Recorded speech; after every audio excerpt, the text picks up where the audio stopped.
tayo po magsilahod upang magbigay galang sa banal na espiritu sa katauhan ng ating minamahal na Apo Kutsi.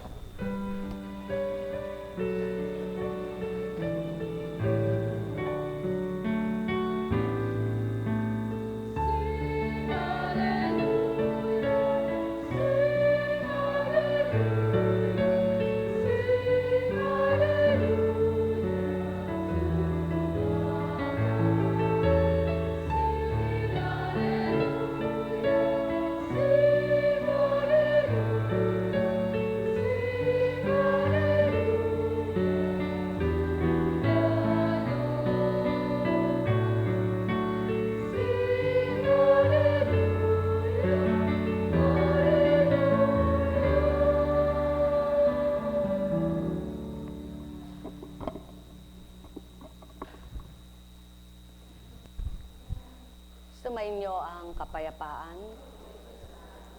Kay buti ng Ama, sadyang kay dakila niya. Sa iba't ibang pamamaraan, pinadarama niya ang kanyang pagmamahal. Sa iba't ibang kaganapan, pinatototohanan niyang siya'y buhay. Sa kanyang kaloob na buhay, mahalaga siyang kamtan. Ang may pandinig ay nakarinig.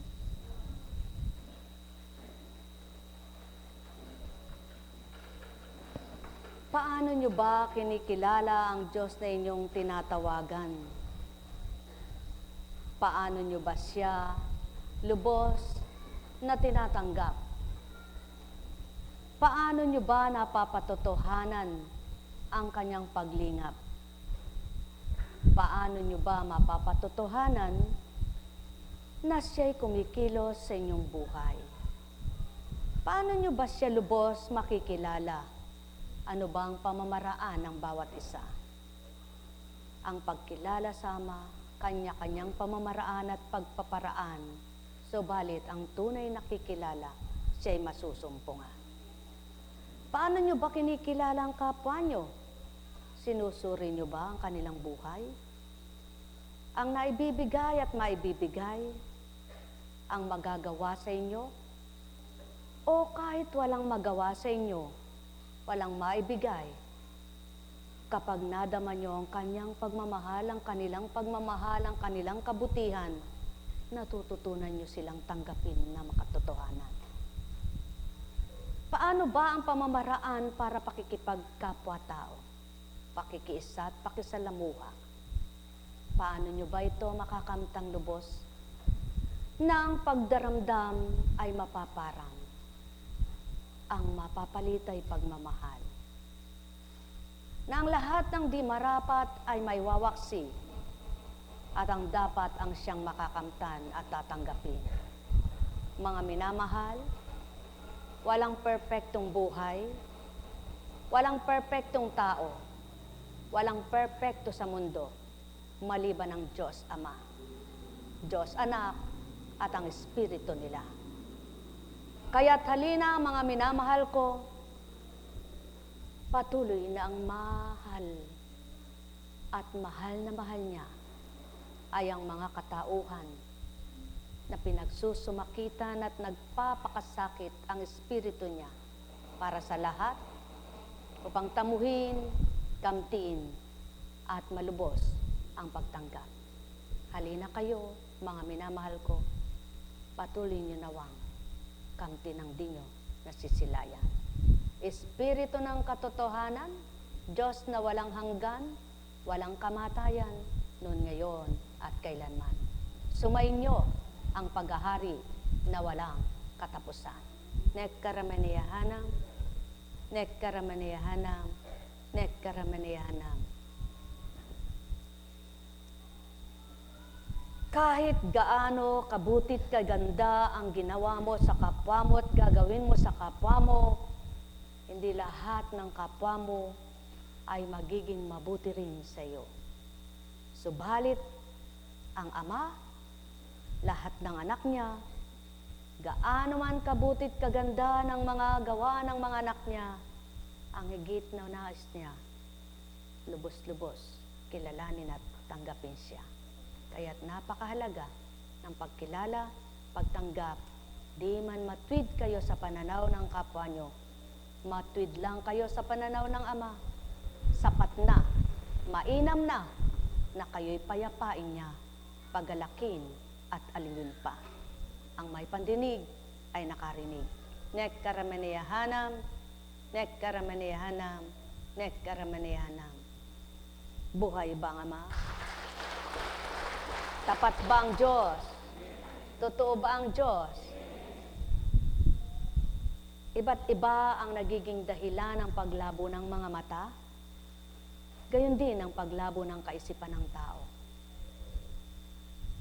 Iba't iba rin ang dahilan kung ba't nalalabuan. Ngunit huwag nawang maganap ang isip ng tao siyang manlabo. Kahit kung minsan ang mata mo'y lumalabo, maliwanag lang ang pag-iisip, makakaunawa pa rin ganap. Ang may pandinig ay nakarinig. Subalit may pamamaraan ang lahat kung papaanong pagkain ay may paraan. Kahit ang isang tao ay pingkolyo, mahina ang kamay, walang kamay, may paraan para siya pakainin. Gayon din ang tao na mahirap, may pamamaraan ng Ama para sila'y busugin. Pagharian kayo, mga minamahal ko. Mula kay Juan. Nang sumunod na araw, naroon uli si Juan at ang dalawa sa kanyang mga alagad. Nakita niya si Jesus na nagdaraan sa kanya at kanyang sinabi, "Narito ang kordero ng Diyos."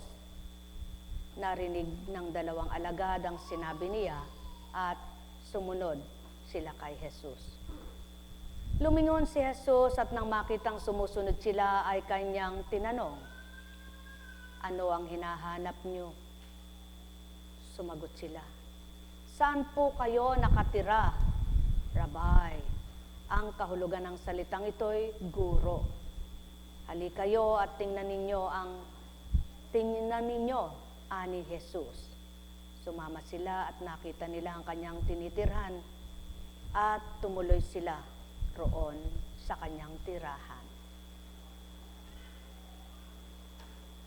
Nooy mag-iikapat na araw ng hapon, ang isa sa dalawang nakarinig kay Juan at sumunod kay Jesus ay si Andres na kapatid ni Simon Pedro.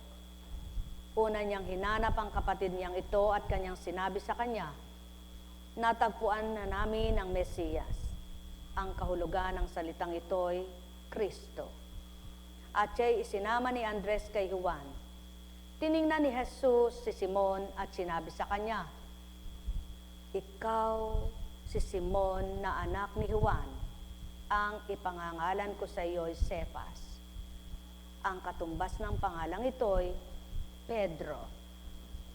Kung inyong susurin at kung naunawaan, noon pa man ay may mga tinatagurian ng mga pangalan, mga bansag, mga tawag. At doon na nga, pinakikilala sa mga binansagan o tinawag na gayon ang pangalan kung ano ang kanilang gagampanan at kung ano ang naisasalarawan sa kanilang mga pangalan. Katulad ni Simon, na tinawag na Cephas, na naging Pedro. Tinalaga siyang isang lingkod, naging apostol bilang alagad na turingan. Ibinahagi siya sa sanlibutan, si Santiago at lahat ng napili para sa pagiging isang marapat na taga-talima, taga-sunod sa iaatas at pag-aatas. Sa panahon ng Espiritu, iba't iba ang pag-aatas. Iba't iba ang ginagampanan. Iba't ibang gawain ang ditinindig ng tao. Iba't iba ang magiging kaganapan sa bawat tinalakay na gawain. Subalit, sa lahat ng naitindig na gawain, ano kaya ang tunay na sasalarawan at may sasalarawan na ito'y mula sa Ama? At papaano mapapatutuhanan siya ang pumili, nagtindig at nagbalangkas. Mga minamahal, naway nakilala nyo na sa dakong ito at makilala pang lubos kung sino ang nagbahagi at anong binabahagi sa inyo upang madaman nyong lubos. Buhay ang Ama, buhay ang Anak, buhay ang Espiritu Santo. Sumainyong kapayapaan, pagharian kayong tuwiran, at sa pandamanawa ninyo, mabuhay ang paniniwalang lubos at tapat, mabuhay ang pag-asa. Sapagkat kapag nawawalan ka ng pag-asa, manghihina na ang loob mo. Ngunit kapag nabuhay ang pag-asa mo, tumitibay, tumatatag ang paninindigan mo. Matwid at marapat, narapat at nararapat, ang lahat ng anak ng Ama ay mabuhay ang pag-asa nila. Di sa anumang bagay lamang, kundi sa pagtitiwala at paniniwala sa Kanyang buhay na paghahari at kapangyarihan. Mahal na mahal ko kayo. Tuwiran kong tinuturan, mahal na mahal ko kayo. Nekkarameneyahanam, nekkarameneyahanam, nekkarameneyahanam. Buhay ba ang Ama? Tapat ba ang Diyos? Dakila ba ang Diyos? Totoo ba ang Diyos? Kapag narinig mo ang salitang tao, manghihina ang loob mo.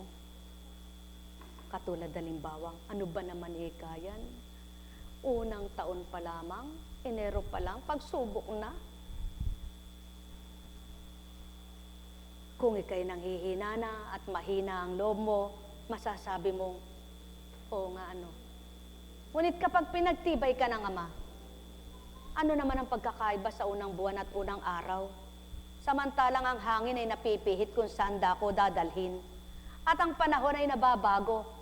Kapag pinagtiwalaan mo, unang araw at unang buwan man ay kayo sinubukan, sa mga susunod na araw, nakahulagpos ka rin.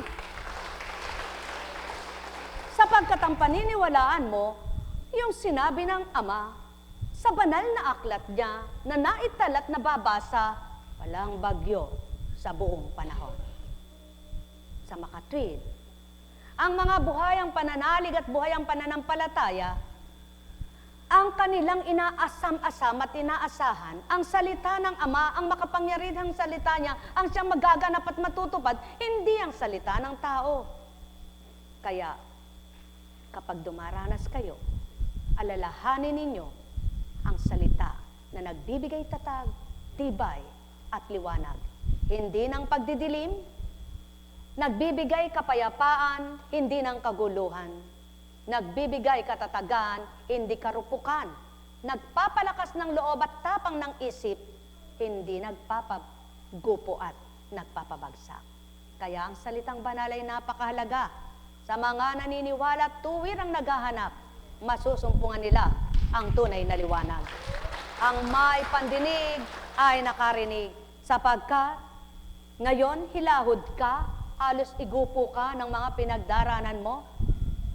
Di mo namamalayan ang Ama mong pinagtitibay ang loob mo't pinatatapang ka na siyang kaakibat mo't kasama, itinitindig ka na pala.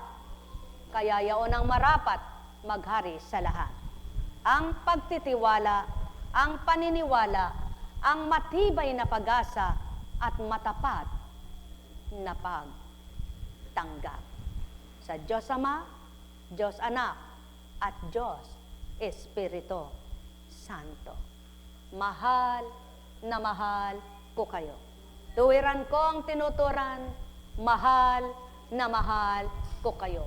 Kundi nga magkagayon na may maglalahad at mag-uulat, upang tao'y patapangin, patataging gana. Paano nga ang mga dadarahuyo na ng kanilang mga pagsubok? At paano pa makalalaban ang mga nababagsak? Kaya't matibay niyong tanggapin at paniwalaang ganap.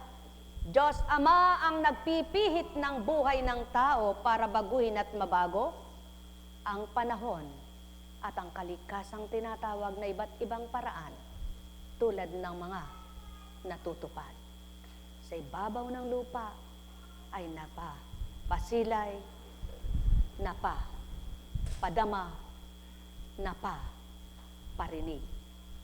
Ang salitang banal na nagbibigay sigla, maalam na pagmamahal, matapat na pakikisuyo, pakikisa. Ang hangin na malalanghap, ang araw na masisilayan, na sumisikat at sumisilay. Habang ikaw ay tumititig, di mo matititigan, malulubos na ganap. Sapagkat maaaring ika'y masaktan at masumakit ang iyong ulo't mata dahil sa liwanag na pagniningas niya. Gayon din ang katotohanan kapag tinanggap ng tao, magpapaalam, magpapaliwanag ng kaisipan upang magbigay siglat tapang, lumaban at labanan, hamon ng buhay. Nek karameneyahanam, nek karameneyahanam, nek karameneyahanam. Ang pag-asa ikaw, o aking amang mahal, wala kang kapantay, noon, ngayon at kailanman. Buhay na dulot mo'y walang nakakalam kung paano ito at ano ang kakamtan. Subalit maliwanag ang mga pangako mo, sino mang sa'yo'y ganap na tumanggap, mapapatotohanan ng kapangyarihan mo sa mga kikilala, malulubos galak nila. Yamang ikaw, aking Ama, ang sigla ng buhay, ligayang nakakamtan, himala't tiwaga, na kung nanaisin mo'y makakamtang ganap ng iyong mga anak, ng pagtibay ay sapat, upang ika'y kilalanin at ikaw ay tanggapin, magsumikap, magsumaki, na ika'y paglingkuran, at tuwirang damhin ang iyong pagmamahal, at patuloy na hanapin ang iyong mga aral, at patuloy na sa buhay, at ito'y gawing tupdin. O aking Amang, liwanag ang siyang dulot, makamit nawa nila ang pagliliwanag. Walang nauna na di mahuhuli, walang nahuli na di mauna. Ang masakit sa inyo'y huwag gagawin sa kapwa nyo, at ang pagmamahal ay inyo nawang damhin. Patuloy na inyong ganap na kilalanin, iyong Amang butihin at mabuti kailanman na di mapaparang at di mamamatay. Ang may pandinig ay nakarinig, ang may mata ay magliwanag, ang may pandamay makadama, tuwiran yung kamtin, Amang sa inyo ay bumuhay.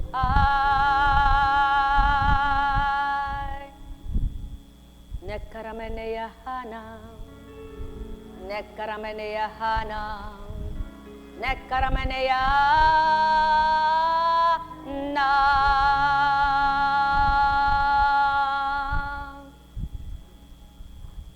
O aking Ama at Manila,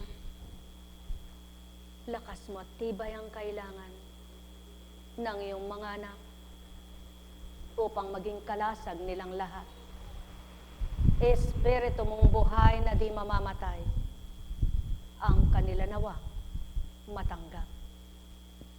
Nekkarameneyahanam, nekkarameneyahanam, nekkarameneyahanam.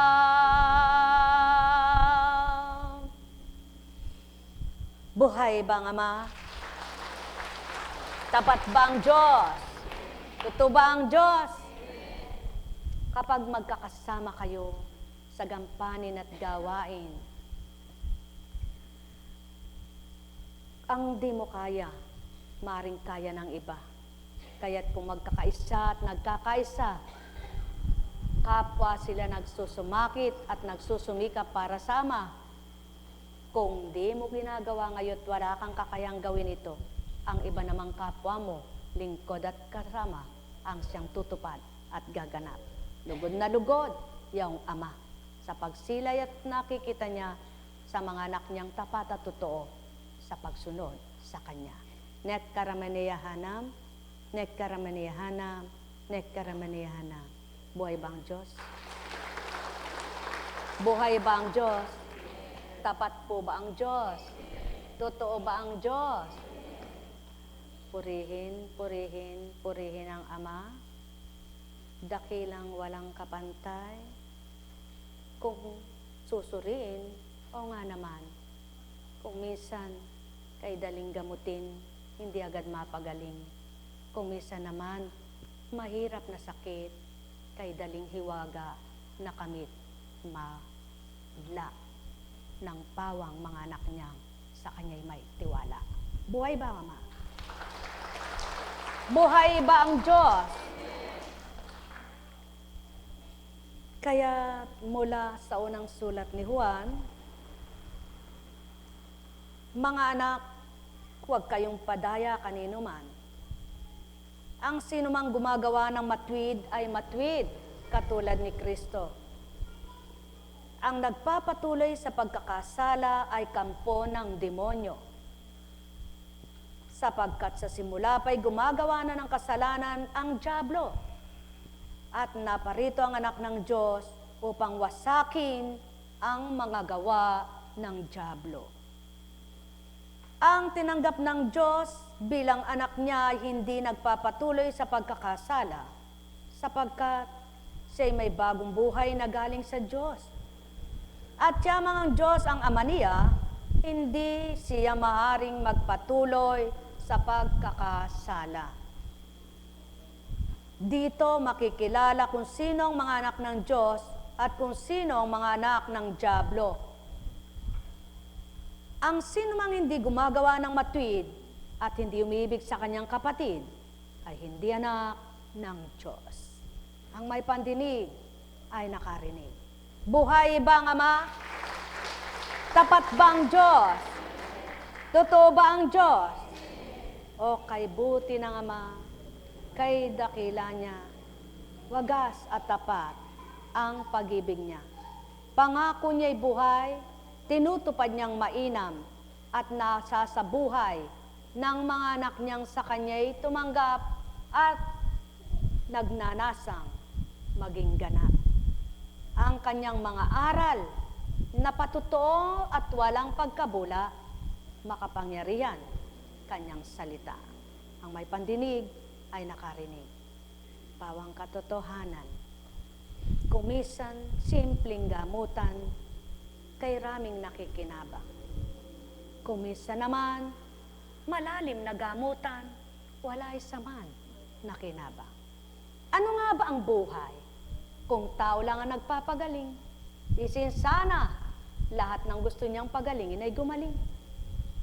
Kung tao lang ang magdudulot ng kagalingan, isin sana sarili niya at mga mahal niya sa buhay ay di niya loloobing magdusat maghirap sa karamdaman. Ngunit patotoo, di man kaloob ng Amang sakit, ngunit kanyang pahintulot.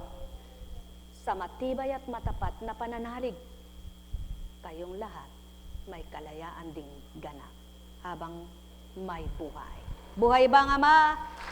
Tapat ba ang Diyos? Totoo ba ang Diyos? Hindi lahat ng malaki ang tiyan ay pagdakay mamamatay, sapagkat sa gawain ito, kung minsan taon na ang binilang, hanggang ngayon buhay pa ang mga malalaki at nagsilakyan siya noong panahon na yon nang sabi ay, pag di ka na biyak, di ka na opera, mamamatay ka. Hanggang ngayon buhay, kaya lang wala siya ngayon dito. Ngunit yung mga nabiyak at sabi, pag nabiyak, mabubuhay ka, gagaling. Wala na rin dito dahil sila'y patay. Walang pinagkaiba.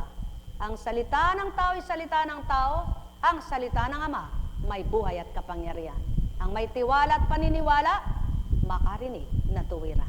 Sumainyong kapayapaan, mga minamahal. Alalaong baga, matwid lamang at katotohanan lahat, ang Ama ang nagbibigay buhay. Ang Ama ang buhay. Kaya't magtiwala kayo sa Kanya at hilingin ninyo ang kaparaanan at galing ng mga inyong manggagamot na may bigay sa kanilang paraan na kayo magsigali. Sa inyong karamdamang taglay na tanging Ama ang magdudulot ng kagalingan. Instrumento at pamamaraan ang ginagawa ng tao, ngunit sa Kanya lahat ang kagalingan na magiging gagalingan ng sinuman. Nek karameneyahanam, nek karameneyahanam, nek karameneyahanam. Kapwa mo, kailangan mo. Ikaw, kailangan ka rin ng kapwa mo. Kaya kapwa nyo, kayo-kayo, magmahalang totoo. Sumainyo ang kapayapaan. Nek karameneyahanam, nek karameneyahanam, nek karameneyahanam. Buhay ba ang Diyos? Tapat ba ang Diyos? Narinig nyo na kung ano ang palatandaan na anak ka ng Diyos. Sa gawa, makikita. Ngunit, papaano nga ba? Ginawa mo, oy, kabait mo naman, nagkarpintero ka sa akin, libre. Kung may intensyon ka lang, kaya libre, hindi yun mabait na totoo. Ngunit, kung tunay na libre at walang intensyon, wala, kahit na anong layunin, at tunay na ginawa, mabait nga. Buhay ba ang Diyos? Tapat ba ang Diyos? Binigay ng libre, pamahagi ng libre, tinupad naman at magiging katuparan pa rin. Habang ang gawain ito ay buhay na inyong nasisilayan. Sapagkat siyaw ng winika, iyon ang pahayag, iyon ang pabilin, kaya iyon ang tutop din. Subalit, ang mga lingkod na nagbahagi ng libre, ang Ama nagbabalik sa kanila para magbigay God, galak at kasiyahan. Upang sa gayon, patotohanan naman niya, kapwa mo, minahal mo, mamahalin ka rin ng kapwa mo. Sapagkat ako ang magpapadama sa puso nila kung paano naging matapat ka, may magiging tapat din sa iyo. Ang may pandinig ay nakarinig. Mahal na mahal ko kayo. Tuwiran ko ang tinuturan, mahal na mahal ko kayo. Alalaong baga, sumainyo ang kapayapaan. Ang paglaki ng tiyan ay iba't iba ang dahilan. Hindi lahat ay buntis at nabuntis. Subalit, hindi rin lahat ay dahil ganun ang buko niya sa ganon at ganyan.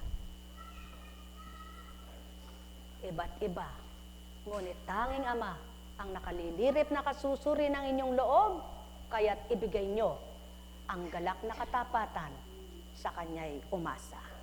Sumainyong kapayapaan, mga minamahal. Nek karameneyahanam, nek karameneyahanam, nek karameneyahanam. Kung magtatanto at magninilay kayong ganap, mapagbubulay-bulayan ninyo ang mga tinuturan. Ganang pagkatao kaya ang pinagmumulan, at talinong katawan kaya ang pinagmulan. Kung magkagayon at batid niyong hindi pagkatao, ang pag-aaral at pinag-aralan ito, makarinig nawa kayong mga may pandinig at makaunawa ang inyong diwa. Sumainyo ang kapayapaan, mga minamahal. Nek karameneyahanam, nek karameneyahanam, nek karameneyahanam. Buhay ba ang Diyos? Tapat ba ang Diyos? Dakila ba ang Diyos? Kaya, mithin ninyo sa mga pinagdaraanan ninyo ang kapuspusan at lakas ng Espiritu ang kamtin ninyo upang malabanan nyo at makayanan At di kayo gupuin ng inyong mga pinagdaraanan, kundi tinitindig at tinataas kayo ng Ama, binabangon niya kayo at palalakasin niya. Sapagkat, kung pagkatao kayo, makalulumo ang pagkatao, makalulumo ang pag-iisip ng tao, makalulumo ang damdaming tao, subalit ang Espiritu makapagpapalakas at makabubuhay. Sumayinyong kapayapaan, pagharian kayong tuwiran, malubos ang kasiyahan, tanggapin nyo ang katotohanan. Sapagkat sa katotohanan, makalalaya ang sinuman. Mahal na mahal ko kayo. Tuwiran kong tinuturan, mahal na mahal ko kayo. Kapwa mo, sinubukan, ikaw ay may pagsubok. Kapwa mo't ikaw, isang tawagin at panawagan nyo'y gawin. Isang Diyos na buhay na walang kamatayan. Mahal na mahal ko kayo. Tuwiran kong tinuturan, mahal na mahal ko kayo. Net karamaniyahanam, net karamaniyahanam, net karamaniyahanam. Buhay ba ang Diyos? Tapat ba ang Diyos? Totoo ba ang Diyos? Oo nga naman. Kapag ang isip mo ay kung ano-ano ang sinisiksik at tinanggap mo naman at naniwala kang ganap, maaaring nagkamali yung mga siniksik na yon, pare kay gupuin, malitot, magulumihanan, magkatakot at ibagsak ng kalaban. Subalit, kapag ninamnamot sinuri mo ang salita ng Ama, hindi ka madadaya ng dyablo. Mahal na mahal ko kayo. Tuwiran kong tinuturan, maging matalino kayo, magsuri sa lahat ng pumapasok sa isip nyo, upang di kayo malinlang ng mapanlinlang na kalaban. Bagkus kayo maging matalino sa bawat saglit sa pagtanggap ng dapat nyong tanggapin at dapat nyong gawin na sa isip doon magmumula para kayo ay maging ganap. Ang may pandinig ay nakarinig. Nek karamaniyahanam, nek karamaniyahanam, nek karamaniyahanam. Ganyan kayo kamahal at patutoong mahal na mahal. Sa inyong mga pinagdaraanan, ang kailangan nyo'y isa lang.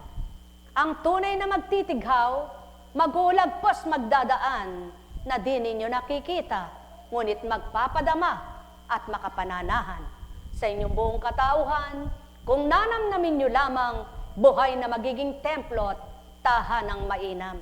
Katawan nyong nanlulupaypay, mapalalakas na mainam, katawan nyong nanghihina, tuwirang pasisiglahin, at katawang gugupuin ng kalaban niya, kailan may di pahihintulutan, ya mga nakang sa kanya'y tapat na nananawagan.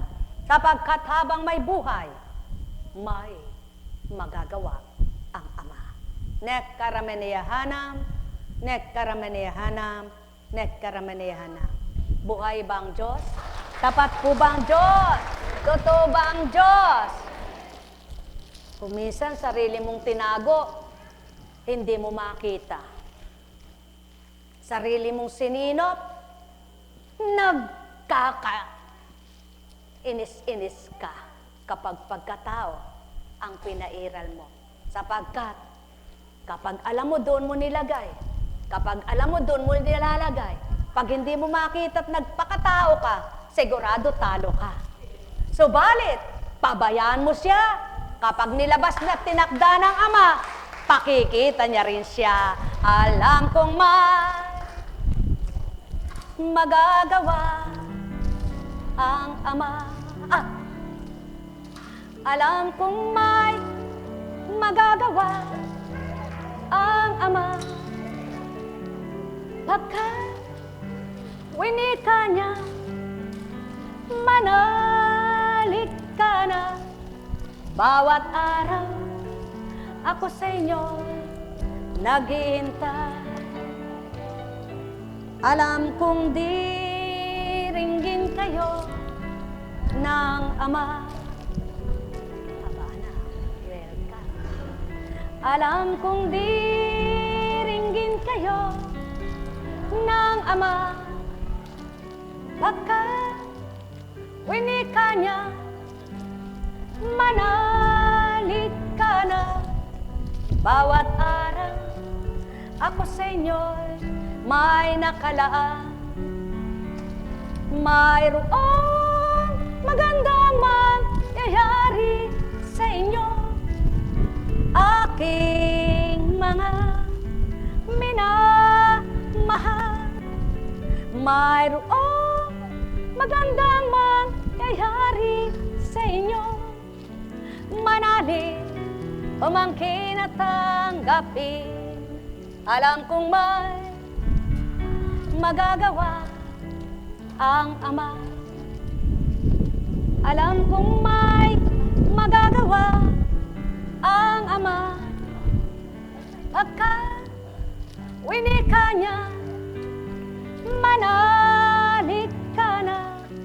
Bawat araw ako sa'yo'y may nakalaan. Mayroong magandang mangyayari sa inyo, aking mga minamahal. Mayroong magandang mangyayari sa inyo, manalig umangkin at tanggapin. Alam kong may magagawa ang Ama. Alam kong may magagawa ang Ama, pagkat parte-parte winika niya, parte-parte manalig ka na. Bawat araw ako sa inyo may nakalaan. Mayroong magandang mangyayari sa inyo, parte-parte, aking mga parte-parte minamahal. Mayroong magandang mangyayari sa inyo, manalig umangkin at tanggapin. Alam kong may magagawa ang Ama. Alam kong may magagawa ang Ama, pagkat winika niya, bahagi ligka na. Bawat araw ako sa inyo ibigay. Ay mayroong magandang mangyayari sa inyo, aking mga minamahal. Mayroong magandang mangyayari sa inyo, manalig umangkin at tanggapin. Alam kong may magagawa ang Ama. Alam kong may magagawa ang Ama, pagkat winika na, manalig ka na. Bawat araw ako sa inyo ay nakalaan. Mayroong magandang mangyayari sa inyo, aking mga minamahal. Mayroong magandang mangyayari sa inyo, manalig umangkin at tanggapin. Alam kong may magagawa ang Ama. Alam kong may magagawa ang Ama. Lagi niyong tatandaan, may magagawa ang Ama. Kung pagninilayan mo bilang tao, oo nga naman araw-araw sa 15 taon, maglalabing 6 Araw-araw ka naglilingkod. Araw-araw kang nangungusap. Araw-araw kang ginagamit. Bakit mayroon ka pang pagsubok? Kaya ako magtatanong ka, nagpapalakas ka, bakit ika'y patuloy na binibigyan ng panghihina? Pero salamat patuto ng Ama, siya ang lakas mo. Kaya mga naglilingkod, araw-araw ba kayo naglilingkod? Araw-araw ba kayo nagsusumakit, nagsusumikap? Araw-araw niyong madarama, kumikilos ang Diyos Ama. Buhay ba ang Diyos? Sapagkat, kumisan parang palagay mo, bakit kaya? Ano pa ba ang kulang? Saan ako nagkamali? Ipabatid mo. Sabi nga ng awitin, saan ako nagkamali? Ang tao kumisay, sasabihin, saan ako nagkamali? Kabuti ko naman Oo nga naman Pag ang tingin mo sa sarili mo, mabuti ka, tatanungin mo, bakit ba? Saan ako nagkamali? Ngunit sasabihin ng Ama, anak, hindi lahat ng nagkakamali, doon lamang ako nagbibigay pagsubok. Kundi lahat may mali at walang mali, upang makita ko ang matuwid at sa akin tatanggap na ganap. Kaya kayong lahat, lagi niyong tandaan, may katapusan, may hangganan, mayroong kahulagpusan. Sa lahat, habang ika'y nabubuhay. Kaya ang mga dinaranas, laging tandaan, may takda. Ngayon, mamaya. Ngayon din, mamaya. Bukas, pabukas-bukas na lang eka. Ngunit, ang di nagsawa sa bukas, nakamit din ang takda. Buhay ba ang Ama? Buhay ba ang Diyos? Kaya sa inyong lahat, pagharian kayong ganap. Buhay ang Ama. Tapat ang Ama. Totoo nga siya. Dakila siya. Hindi siya nakikita, subalit totoo, buhay na buhay siya. Pagpalain kayo. May tanong baga kayo? Wala kayong itatanong. Hindi kayo magtatanong. Wala rin akong tanong.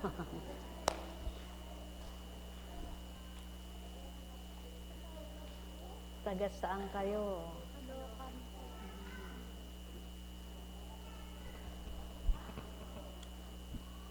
Kahit marami nang nainom kahit marami nang ginawa yun na nga, napakarami na, iba't iba na yung doktor, iba't iba na ospital, Si Apo Kunching, di tatanungin niya, baka mapaya. Ngayon lang kaya. Buhay ba nga Ma? Buhay ba nga Ma? Kaya sa inyong lahat, sumainyo ang kapayapaan. Kaya kung alam nyo lamang, ang gawain ito'y nakapagpapatibay ng patotoo na may Diyos na totoo. Ang gawain ito'y nagpapatibay ng patotoo na may Diyos Espiritu. Ang gawain ito'y nagpapatibay at patotoo na kumikilos ang Diyos. Bagamat hindi lahat ay nagtamasa at sa dakong ito at gawain ito'y nakinabang ang kaluluwa at katawan. Subalit, sigurado ang buhay mo. Kung tumanggap ka, makikinabang ka. Kaya, pisikal, espiritual, pagkasamahin mo, pag pinagsama ito, at pares na malakas, nakagitna ang Diyos sa iyo. Buhay ba ang Diyos? Kaya sa inyong lahat, pagpalain kayo. Naniniwala ba kayo sa kapangyarihan ng Diyos? Nagtitiwala ba kayo sa mga himala niya? Maniniwala ka bang may gagawin at magagawa siya sa iyo? Amen ka ng amen, mamaya. Buhay ba ang Diyos? Buhay ba ang Diyos? Tapat ba ang Diyos? Totoo ba ang Diyos? Kaya sa inyong lahat, pagpalain kayong ganap. Dahil buhay ang Diyos, kailangan mabuhay ang pagtitiwala, paniniwala, pagtanggap, at pag-angkin. Hindi ang pag-alinlangan, kundi ang katapatan. Pagpalain kayo, may bukas pa. Mabait kayo, po? Kahapon, binendisyon na, nagbendisyon. Ngayon po, diretso gawain. Mabait po kayo, no? Sa bendisyon ba araw-araw doon sumisigla ang katawan nyo? Sa bendisyon ba araw-araw doon kayo nabubuhay? Sa bendisyon ba araw-araw doon kayo nasisiyahan? Sa bendisyon ba araw-araw doon kayo gagaling? Hindi. Sa paniniwala, pagtitiwala, pananalig, pananampalataya, at sa banal na salita. Buhay ba ang Diyos? Kaya sa inyong lahat, pagpalain kayong ganap sa pangalan ng Diyos Ama, Diyos Anak, Diyos Espiritu Santo. Magsihayo kayong taglay ang galak sa puso nyo. Matigib kayo ng kasiyahang mula sa Diyos na totoo.